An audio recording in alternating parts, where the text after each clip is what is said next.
how can the industry and the institutions, right, bridge the gap, right? So what are the skill set that we can look at?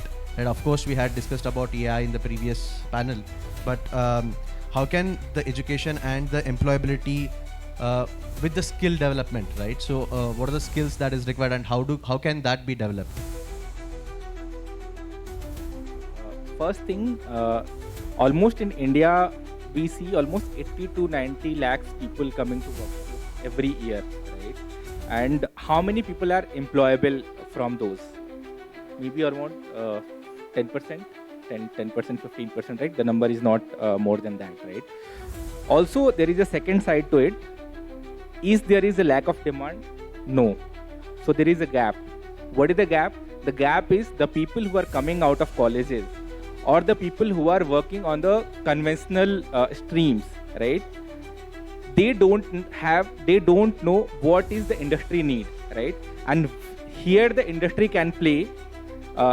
They can bridge the gap between what is the industry demand, what is the industry skill, what are the roles where people are needed, and what the colleges and the schools are producing in the India, right? So what we need to fill this gap. So industry can play 2-3 things in my opinion. The first thing is industry can tell educational institute, the colleges, what is the current demand is, what is the current trend is, where you want. Like we are all talking about AI. AI did not come suddenly, right? You would have seen that there is a demand, there is a paradigm shift happening towards AI, and we have to be ready for that, right? So we have to make sure that our coming generation, the new students who are coming out of colleges, are ready for that. So this industry can play. If the participation happening from colleges and the industry, this gap will be filled, first thing. Second thing, industry can also train those people, like what we do. We onboard people for internship for 6 months, right? We do for almost, let's say, 40-50 people in a year. But if we do for a larger scale, this can definitely make a change, right?